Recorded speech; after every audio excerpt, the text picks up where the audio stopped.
ఒకప్పుడు flagship killer అని చెప్పి మార్కెట్లోకి ఇంట్రడ్యూస్ అయినటువంటి ఈ బ్రాండ్ ఏకంగా ఫ్లాగ్షిప్ లాగా సెటిల్ అయిపోయింది. అలాగే నేను ఫ్లాగ్షిప్ కిల్లర్ అని చెప్పి మరొక బ్రాండ్ కూడా మార్కెట్లోకి వచ్చింది. ఇప్పుడు పేరు కూడా ఎక్కడ వినపడట్లేదు. అసలు ఇప్పుడు నిజంగా ఫ్లాగ్షిప్ కిల్లర్ బ్రాండ్ ఏంటి అనే విషయానికి వస్తే కొంచెం నాకు అక్కడో ఇక్కడో ఐక్యూ పేరే వినిపిస్తుంది. అలా అని చెప్పి ఇది ఐక్యూ స్పాన్సర్డ్ వీడియోనో లేదా OnePlus ని ట్రోల్ చేస్తున్నటువంటి వీడియో అయితే కాదు. అసలు ఇంత కాలంలో వీళ్ళు ఎలా అంటే ఇంట్రడక్షన్ అయిన కాడి నుంచి వీళ్ళు ఇప్పటిదాకా వీళ్ళు బ్రాండ్ స్ట్రాటజీస్ ఎలా వాడారు ఏంటి అనే దాని గురించి అయితే చూద్దాం. ఫస్ట్ మీరు ప్రీవియస్లీ అబ్జర్వ్ చేశారంటే OnePlus వీళ్ళకి సంబంధించినటువంటి ఫ్లాగ్షిప్ ఫోన్స్ ని ఎప్పుడు లాంచ్ చేసేది? ఆల్మోస్ట్ జనవరి 2nd వీక్ సామ్సంగ్ లాంచ్ అయిన తర్వాత వచ్చేది. బట్ ఇవాళ రేపు వీళ్ళు కొంచెం ఇన్సెక్యూర్ ఫీల్ అయ్యి ఐక్యూ లాంచ్ చేసేటువంటి ఈ నవంబర్ మంత్ లోనే వీళ్ళు లాంచ్ చేస్తున్నారు. ప్రీవియస్లీ మీరు చూసారంటే ఐక్యూకి సంబంధించినటువంటి ఫ్లాగ్షిప్ సిరీస్ అన్న కూడా మనకి డిసెంబర్ 1st వీక్ లో వచ్చేది. వీళ్ళు ఇప్పుడు నవంబర్ లాస్ట్ వీక్ కి ప్రీపోన్ చేసుకున్నారు. OnePlus ఏకంగా 1.5 month బిఫోరే వీళ్ళకి సంబంధించినటువంటి ప్రొడక్ట్ ఇదే నెలలో అయితే లాంచ్ చేయబోతున్నారు. ఇన్ఫాక్ట్ ఐక్యూ కన్నా ఫస్ట్ గానే వీళ్ళు లాంచ్ చేయబోతున్నారు. సో మీకు ఒక క్లియర్ ఐడియా వచ్చింది అనుకుంటా. Yes, this video is nothing but OnePlus brand strategy versus iQOO brand strategy. అసలు ఈ రెండిటిలో ఏది నిజంగా పవర్ ప్యాక్డ్ పెర్ఫార్మెన్స్, లిటరల్లీ ఏది ఫ్లాగ్షిప్ కిల్లర్ అనే దాని గురించి మనం మాట్లాడుకుందాం. రెండు డిఫరెంట్ ఆడియన్స్ ని టార్గెట్ చేస్తూ మనకు మార్కెట్ లోకి వస్తున్నాయి.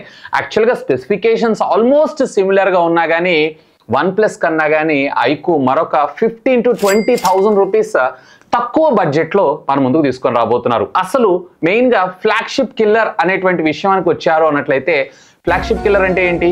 ఫ్లాగ్షిప్ స్పెసిఫికేషన్స్ ఉన్నటువంటి phones, for example Samsung S26 ultra కావచ్చు, అంటే రాబోతుంది, iPhone 17 Pro Max కావచ్చు, ఇదంతా సపరేట్ కేటగిరీ బట్ దీన్ని కూడా ఇంక్లూడ్ చేస్తున్నాను.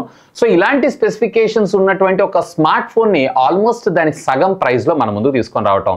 ఎస్, దాంట్లో ఇనిషియల్ గా OnePlus బ్రాండ్ స్టార్ట్ అయినప్పుడు వీళ్ళు ఇదే పని చేశారు. బట్ యాజ్ ఆఫ్ నో ఒకప్పుడు ఫ్లాగ్షిప్ కిల్లర్ అని పేరు పెట్టుకున్నటువంటి OnePlus ఏదైతే ఉందో ఇట్ సెల్ఫ్ ఇప్పుడు ఫ్లాగ్షిప్ ఫోన్ కింద సెటిల్ అయిపోయింది. అండ్ ఇప్పుడు ఫ్లాగ్షిప్ కిల్లర్ కింద ఐక్యూ మన ముందుకు వచ్చేసింది. ప్రీవియస్లీ మీరు అబ్జర్వ్ చేశారు అన్నట్లయితే పోకో F1 లాంచ్ అయినప్పుడు అప్పట్లో OnePlus 6 సిరీస్ 5 సిరీస్ వీళ్ళైతే ఏకంగా వాళ్ళ లాంచ్ ఈవెంట్ లో క్యాలిక్యులేటర్ ఇచ్చారు ప్రతి ఒక్కళ్ళకి. ఎందుకంటే మీరే క్యాలిక్యులేట్ చేసుకోండి, స్పెసిఫికేషన్స్ కి వీళ్ళు పెట్టినటువంటి ప్రైస్ లో ఆల్మోస్ట్ మేము 65% లోనే ఫోన్స్ ఇస్తామని చెప్పి. మరి ఆ పోకో బ్రాండ్ కొన్ని రోజులు అయితే బాగానే సస్టైన్ అయింది, కానీ as of now Poco brand మీద చాలా మంది యూజర్స్ కి బ్రాండ్ ట్రస్ట్ పోయినాయి. దీనికి సంబంధించినటువంటి మదర్ బోర్డ్ డెడ్ ఇష్యూస్ కానీ, సాఫ్ట్వేర్ అప్డేట్స్ ప్రాపర్ గా రాకపోవటం కానీ, OS ఆప్టిమైజేషన్ ప్రాపర్ గా లేకపోవటం కానీ, సో వీటన్నిటిని ఈవెన్ బ్రాండ్ వాళ్ళు లాంచ్ చేసినప్పుడు 2 years వారంటీస్ ఇస్తున్నాము, మదర్ బోర్డ్ పైన మేము ఫ్రీగా రీప్లేస్ చేస్తామన్నా కానీ నో మోర్ కస్టమర్స్ ఈ పోకో బ్రాండ్ అయితే ట్రస్ట్ చేయడానికి రెడీగా లేరు. దీనికి కారణం వీళ్ళు ప్రీవియస్లీ సమ్ రూడ్ గా సమాధానం చెప్పారు, మా రెస్పాన్సిబిలిటీ కాదు, మదర్ బోర్డ్ డెడ్ అయితే మాకు సంబంధం లేదు. సాఫ్ట్వేర్ అప్డేట్ లో పుష్ చేసిన తర్వాత మదర్ బోర్డ్ లో డెడ్ అయినాయి అన్నా కానీ వీళ్ళు పట్టించుకోవాలి, వీళ్ళు సర్వీస్ సెంటర్స్ కూడా పట్టించుకోలేదు. ప్రాపర్ గా కమ్యూనికేషన్ లేదని చెప్తాను బ్రాండ్స్ కి, అలాగే ఈ సర్వీస్ సెంటర్స్ వాళ్ళకి. సో దానివల్ల కంప్లీట్లీ బ్రాండ్ పేరైతే నాశనం అయిపోయింది. ఆ తర్వాత OnePlus లో కూడా ఇదే ఇష్యూస్ జరిగినాయి అండోయ్. OnePlus రీసెంట్ టైమ్స్ లో మీరు చూసారన్నట్లయితే కొన్ని మోడల్స్ మనకి గ్రీన్ లైన్ ఇష్యూస్ అయితే వచ్చినాయి. ఆ గ్రీన్ లైన్ ఇష్యూస్ కి వారంటీ, ఇది కూడా ఓటా అప్డేట్ లోనే ఈ గ్రీన్ లైన్ ఇష్యూస్ వస్తున్నాయి. ఫోన్ కింద పడకపోయినా ఎలాంటి ప్రాబ్లం లేకపోయినా ఆటోమేటిక్ గా గ్రీన్ అవటం, గ్రీన్ లైన్ రావటం జరుగుతుంది. దీనికి కూడా అలాగే రూడ్ గా సమాధానం చెప్పారు. అలాగే లాంచ్ లో స్పెసిఫికేషన్స్ ఒకటి చూపించి మనం కొనేటప్పుడు ఒక kind of like UFS 4.0 launch లో చూపించి UFS 3.1 అని తీసుకొచ్చారు. సో ఇక్కడ కూడా చాలా మంది చీటెడ్ అని అనుకున్నారు. ఆ తర్వాత మళ్ళీ కంపెనీ సమాధానం చెప్పింది. ఇవన్నీ కూడా గొడవలు జరుగుతూనే ఉన్నాయి. అండ్ రీసెంట్ గా గ్రీన్ లైన్ ఇష్యూస్ తోటి OnePlus పైన నమ్మకం కూడా పోయింది. యాజ్ ఆఫ్ నౌ ఈ రేస్ లో ఐక్యూ మాత్రమే ఉంది. సో ఇక్కడ రెండు బ్రాండ్లకి ఒక క్లీన్ విజన్ అయితే ఉంది, వీళ్ళ టార్గెటెడ్ ఆడియన్స్ ఎవరెవరు అనేది. సో ఈ రెండు మొబైల్ ఫోన్స్ కూడా వీళ్ళకి సంబంధించినటువంటి ఈ ఇయర్ గాను ఫ్లాగ్షిప్ సిరీస్ అయితే మన ముందుకు తీసుకొని రావడానికి రెడీగా ఉన్నాయి. సో ఐక్యూ వచ్చేటప్పటికే నవంబర్ 26th అఫీషియల్ గా లాంచ్ అయిపోతున్నారు వీళ్ళ ఐక్యూ 15 ని. అలాగే OnePlus వచ్చేటప్పటికే OnePlus 15 ని వీళ్ళు నవంబర్ 13th అఫీషియల్ గా అయితే లాంచ్ అయిపోతున్నారు. సో ఈ రెండింటిలో కూడా ఆల్మోస్ట్ ఆల్ సిమిలర్ స్పెసిఫికేషన్స్, రెండు కూడా ఫ్లాగ్షిప్ ఓరియంటెడ్ గానే మన ముందుకు రాబోతున్నాయి. అసలు ఈ రెండింటి యొక్క బ్రాండ్ పొజిషన్ స్ట్రాటజీ ఎలా ఉంది ఏంటి అనేది అయితే చూద్దాం. ఫస్ట్ ఆఫ్ ఆల్ ఐక్యూ మీరు చూసారనుకోండి, సో వీళ్ళు వచ్చేటప్పటికే పెర్ఫార్మెన్స్ ని మెయిన్ గా రా పెర్ఫార్మెన్స్ ని మనకు ప్రొవైడ్ చేయాలి అనేటువంటి ఉద్దేశంతో వీళ్ళ ఫోన్స్ అన్నిటిని వీళ్ళు డిజైన్ చేస్తుంటే, వన్ ప్లస్ వీళ్ళ మొబైల్ ఫోన్ ఏదైతే ఉందో ప్రీమియం కింగ్ మొబైల్ ఫోన్ లాగా చూసుకోవాలనుకుంటున్నారు. వీళ్ళు డైరెక్ట్ గా సామ్సంగ్ అలాగే యాపిల్ బ్రాండ్స్ తోటి కాంపీట్ అవుతున్నారు. సో రెండు కూడా వాళ్ళ వర్క్స్ ఏవైతే పర్ఫెక్ట్ గా చేస్తున్నాయి. అంటే ఏం లేదు, ఒకప్పుడు వన్ ప్లస్ స్థానాన్ని ఇప్పుడు ఐక్యూ తీసుకుంటుంది, అంటే ఫ్లాగ్షిప్ కిల్లర్ లో ఆ ప్రైజింగ్ సెగ్మెంట్ లో. బట్ సామ్సంగ్ అలాగే ఐఫోన్ ని టార్గెట్ చేస్తూ వన్ ప్లస్ ఏదైతే ఉందో flagship level gaming experience, flagship level premium experience ని వాళ్ళ కస్టమర్స్ కు ప్రొవైడ్ చేయాలనుకుంటున్నారు. సో రెండిటిలో తప్పేం లేదు, రెండు కూడా వాటి వేస్ ఏవైతే క్లియర్ గా వెళ్తున్నాయని చెప్పొచ్చు. సో ఇక ఈ రెండు బ్రాండ్స్ కి సంబంధించినటువంటి టార్గెటెడ్ ఆడియన్స్ ఎవరు అనే విషయానికి వచ్చారు అన్నట్లయితే, ఫస్ట్ ఆఫ్ ఆల్ ఐక్యూని చూసారు అన్నట్లయితే, ఐక్యూ అంతా కూడా మనకి జెన్జీ జనరేషన్ గేమింగ్ ఎంతూజియాజిస్ట్ ఎవరైతే ఉన్నారో, అలాగే ఫ్లాగ్షిప్ కిల్లర్ ప్రైజింగ్ లో, అంటే కొంచెం జెన్జీ జనరేషన్స్ లో వీళ్ళంతా కూడా అమౌంట్ అలాగే సేవింగ్స్ ఇవన్నీ ఎక్కువగా ఆలోచిస్తుంటారు, ఏది తక్కువగా వస్తుందని ఆలోచిస్తుంటారు సరే. సో వాళ్ళని దృష్టిలో పెట్టుకుని వీళ్ళ స్మార్ట్ ఫోన్స్ యొక్క ప్రైజింగ్ అనేది మనకు ఆధారపడడం జరుగుతూ ఉంటుంది. వేరే ఇక్కడ మీరు వన్ ప్లస్ చూసారు అన్నట్లయితే కనుక వీళ్ళంతా కూడా ప్రొఫెషనల్స్ అలాగే క్రియేటర్స్ ని అలాగే బ్రాండ్ లవర్స్ ఉంటారు.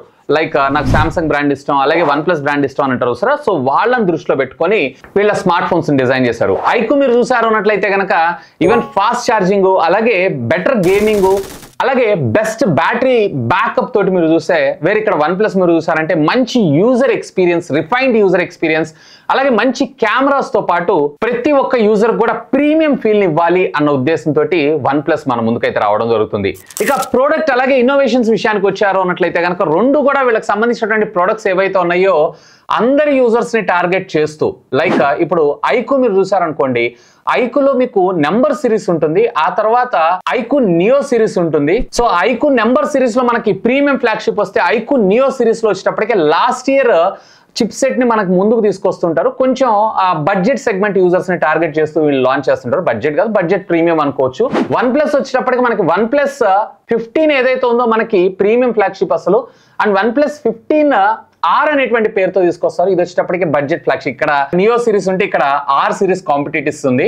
అలాగే ఇప్పుడు కాంపాక్ట్ ఫోన్స్ జనరేషన్స్ కాబట్టి వన్ ప్లస్ ఎస్ అనేటువంటి సిరీస్ తో కాంపాక్ట్ ఫోన్స్ అయితే డిజైన్ చేస్తుంది. వేరే అలాంటి సెగ్మెంట్ లో ఇంతవరకు ఐక్యూ అయితే అడుగుపెట్టలేదు. సో ఫ్లాగ్షిప్ స్పెసిఫికేషన్స్ తో కాంపాక్ట్ గా కావాలంటే వాళ్ళు ఎస్ సిరీస్ అయితే చూస్ చేసుకుంటారు. ఆఫ్ కోర్స్ వీళ్ళు ఒకటే మొబైల్ ఫోన్ లాంచ్ చేశారు ఎస్ సిరీస్ లో. ఇక మనము ఇన్నోవేషన్ విషయానికి వచ్చారు అన్నట్లయితే కనుక ఐక్యూ వీళ్ళకి సంబంధించినటువంటి ఇప్పటిదాకా ఉన్న లార్జెస్ట్ వేపర్ ఛాంబర్ టెక్నాలజీని అయితే డిజైన్ చేశారంట. 8000 mm స్క్వేర్ లో మనకి ఇది రావడం జరుగుతుంది. మొబైల్ ఫోన్ ని ఎక్కువ హీట్ కాకుండా మాక్సిమం ఇది కూల్ ఉంచడంతో పాటు వీళ్ళ ఓన్ చిప్ సెట్స్ ని యూజ్ చేసి better display, better gaming FPS ని మనకి క్రియేట్ చేయడంతో పాటు బెటర్ కెమెరా ప్రాసెసింగ్ కూడా మనకి ఇవి చేయడమే జరుగుతుందంట. సో ఇది వీళ్ళ కోర్ ఇన్నోవేషన్స్ మోస్ట్లీ వచ్చేటప్పటికి. అలాగే వన్ ప్లస్ లో మీరు చూసారు అన్నట్లయితే కనుక వీళ్ళు ట్రై చిప్ పెర్ఫార్మెన్స్ అయితే తీసుకొని రాబోతున్నారు. అంటే రెగ్యులర్ గా ఉండేటువంటి ప్రాసెసర్ ఉంటుంది, దీంతో పాటు గేమింగ్ కి ముఖ్యంగా 165 FPS మన ముందుకు తీసుకొని వస్తున్నారు. అండ్ దీంతో పాటు స్మూత్ ట్రాన్సిషన్, హీట్ కూడా తక్కువగా జనరేట్ చేయడం కోసం మొత్తం కంప్లీట్లీ ట్రై చిప్ టెక్నాలజీని మనకి ఇన్వాల్వ్ చేస్తూ వీళ్ళ వన్ ప్లస్ 15 సిరీస్ అయితే మన ముందు తీసుకొని రాబోతున్నారు. ప్రాక్టికల్ గా మనం ఈ రెండు టెస్ట్ చేసిన తర్వాత మిగతా విషయాలు అయితే మనం మాట్లాడుకుందాం. సో బేసిక్ గా చెప్పాలన్నట్లయితే ఐక్యూ వచ్చేటప్పటికే పవర్ హార్స్ అయితే, వేర్ వన్ ప్లస్ వచ్చేటప్పటికే రిఫైన్డ్ పవర్ హార్స్ అని చెప్పొచ్చు. అంటే బాగా ట్యూన్ చేసి ఆప్టిమైజ్ చేసి తీసుకొచ్చింది. సో చెప్పా కదా, ప్రాక్టికల్ గా మనకు తెలియాలంటే కంపల్సరీగా వీళ్ళ లాంచ్ దాకా అయితే మనం వెయిట్ చేయాల్సిందే. ఇక స్ట్రాటజీ గురించి మాట్లాడుకుందాం, రెండు బ్రాండ్స్ యొక్క స్ట్రాటజీస్. సో ఐక్యూ ఫైనల్లీ వాళ్ళ గేమ్ ని లెవెలప్ అయితే చేస్తుంది. బేసిక్ గా ఇంతకుముందు ఐక్యూ ఫోన్స్ అన్ని బాగానే ఉంటాయి, కానీ ఆ ఫన్ టచ్ ఆపరేటింగ్ సిస్టమ్ అనేటప్పటికే కొంచెం వెనకడుగేసేవాళ్ళు. సో ఆ ఫన్ టచ్ ఆపరేటింగ్ సిస్టమ్ ని కూడా వీళ్ళు ఆరిజిన్ OS తోటి రీప్లేస్ చేయనున్నారు. ఇది గ్లోబల్ డెబ్యూ కింద మొన్న అక్టోబర్ 15న అఫీషియల్ గా అయితే లాంచ్ అయిపోయింది. ఐక్యూ 15 మనకి అఫీషియల్ గా ఫన్ టచ్ OS కాకుండా మనకి ఆరిజిన్ OS 6 తోనే రాబోతుంది. సో ఇందులో మీకు బెటర్ క్లీన్ UI ఎక్స్పీరియన్స్ తో పాటు ఫ్లూయిడ్ థీమ్స్ అలాగే ఐకాన్స్, బెటర్ యానిమేషన్స్ తో పాటు రకరకాల ఫీచర్స్ అన్ని కూడా కలబోస్తూ వీళ్ళ ఆపరేటింగ్ సిస్టమ్ అయితే తీసుకొని రాబోతున్నారు.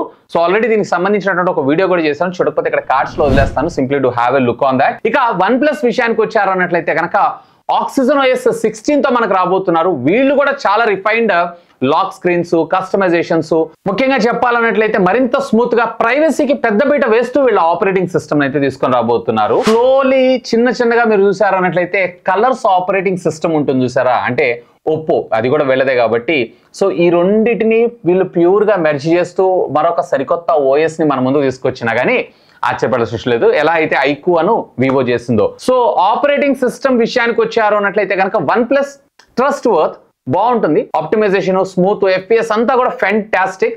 వేరే ఐక్యూ వచ్చినప్పటికే ఈ సాఫ్ట్వేర్ లోనే మనకు కొంచెం వెనకడుగు వేసి ఉంటుంది. బట్ ఇప్పుడు ప్రస్తుతం వీళ్ళు ఆరిజిన్ OS 6 ని మన ముందు తీసుకొస్తున్నారు కాబట్టి లెట్ us see దీన్ని మీరందరూ ఎలా ఆస్వాదిస్తారు ఏంటి అనే దాని గురించి నేనైతే ఎంజాయ్ చేశాను. ఇక ఈ రెండు మొబైల్ ఫోన్స్ కి సంబంధించినటువంటి మార్కెటింగ్ అలాగే ప్రైజింగ్ స్ట్రాటజీ గురించి మనం మాట్లాడుకుందాం. సో మార్కెటింగ్ అని అంటే ఎవరికి వాళ్ళు చేసుకుంటూనే ఉంటారు. సో OnePlus వచ్చేటప్పటికి మీకు ఆఫ్లైన్ అలాగే ఆన్లైన్, ఎక్కువగా వీళ్ళు ఆన్లైన్ ని టార్గెట్ చేస్తారు. ఐక్యూ వచ్చేటప్పటికి కంప్లీట్లీ మీకు ఆన్లైనే. అలాగే OnePlus వచ్చేటప్పటికి వీళ్ళ కమ్యూనిటీ మెంబర్స్ తోటి ఇంటరాక్ట్ అవుతూ లాంచ్ కి వాళ్ళని పిలుస్తూ వీళ్ళ కమ్యూనిటీని బిల్డ్ చేస్తుంది. వేరే ఐక్యూ వచ్చేటప్పటికే కాలేజెస్ లో కాలేజ్ స్టూడెంట్స్ తోటి ప్రోగ్రామ్ చేయడం, వాళ్ళకి వాళ్ళ డివైసెస్ ఇచ్చి టెస్ట్ చేయడం. అఫ్ కోర్స్ వీళ్ళు కూడా కమ్యూనిటీ ఇవన్నీ తీసుకొస్తుంటారు. బట్ OnePlus చాలా బాగా చేస్తుందని చెప్పొచ్చు. అండ్ ప్రైజింగ్ విషయానికి వచ్చారు అన్నట్లయితే కనుక నేను ఇందాక మీకు చెప్పినట్లు OnePlus ఏకంగా మీకు సుమారుగా 70-75 రూపాయల ప్రైజింగ్ సెగ్మెంట్ లో తీసుకొస్తే వీళ్ళు 50 నుంచి 55,000 రూపాయల బడ్జెట్ సెగ్మెంట్ లో తీసుకొని రావడం జరుగుతుంది. OnePlus డైరెక్ట్ గా వీళ్ళే చెప్తున్నారు మేము సామ్సంగ్ అలాగే ఐఫోన్స్ తో కాంపిటేట్ అవుతున్నాము అని చెప్పి.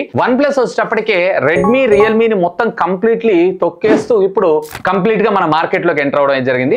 ఐక్యూ వచ్చేటప్పటికే ప్రైజింగ్ తోటి వీళ్ళు అటాక్ చేస్తూ ఉంటారు. ప్రైమరీగా వీళ్ళ ఫోకస్ అంతా కూడా మార్కెట్ షేర్ ని క్యాప్చర్ చేయాలి అని చెప్పి. వేరే అదే OnePlus విషయానికి వచ్చారు అన్నట్లయితే కనుక వీళ్ళు ప్రీమియం మార్జిన్స్ ని పెట్టుకుంటూ బ్రాండ్ వాల్యూని ఇంప్లిమెంట్ చేయాలి అని చెప్పి OnePlus చూస్తుంది. సో ఇవన్నీ కూడా మీకు సింపుల్ గా చెప్పాలన్నట్లయితే కనుక వేరే iQOO performance flagship, of course OnePlus లో కూడా పెర్ఫార్మెన్స్ ఫ్లాగ్షిప్స్ ఉంటాయి. ఐక్యూ వచ్చేటప్పటికే జెన్జీ జనరేషన్ ని టార్గెట్ చేస్తూ అలాగే గేమర్స్ ని టార్గెట్ చేస్తూ వీళ్ళకి సంబంధించినటువంటి స్మార్ట్ ఫోన్స్ లాంచ్ చేస్తే OnePlus వచ్చేటప్పటికే సాఫ్ట్వేర్ ప్రొఫెషనల్స్ ని అలాగే బ్రాండ్ వాల్యూని వీళ్ళు బాగా ఇంప్రూవ్ చేసుకుంటున్నారు. లైక్ సామ్సంగ్, ఐఫోన్ ఎలా అయితే మనం ప్రీమియం ఫీల్ అవుతూ ఉంటామో, ఈ బ్రాండ్ కి ఒక లాయల్ గా మనం కస్టమర్స్ లాగా ఉంటాము, సేమ్ అదే విధమైనటువంటి సెటప్ చేయాలనుకుంటుంది OnePlus. అలాగే ప్రోడక్ట్ ఫోకస్ విషయానికి వచ్చారంటే అంటే ఇయర్ బై ఇయర్ వీళ్ళు ఏ ప్రోడక్ట్ ఫోకస్ మీద ఎక్కువగా వర్క్ చేస్తుంటారు అన్నట్టు వేరే మీకు ఇక్కడ ఐక్యూ వచ్చేటప్పటికే స్పెసిఫికేషన్స్, అఫ్ కోర్స్ OnePlus కూడా స్పెసిఫికేషన్సే.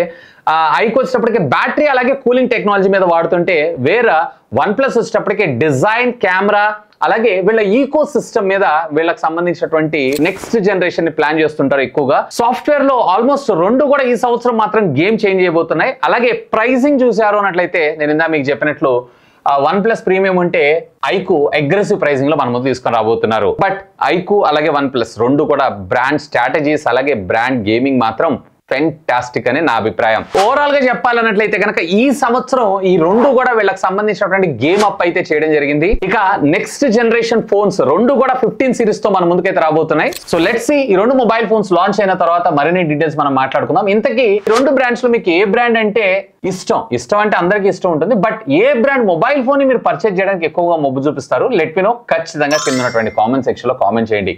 ఇంకా మీకు ఏమైనా డౌట్స్ ఉంటే లెట్ మీ నో ఖచ్చితంగా కామెంట్ చేయండి. సాధ్యమైనంత వాటిని కూడా రిప్లై ఇస్తాను. That's all for today.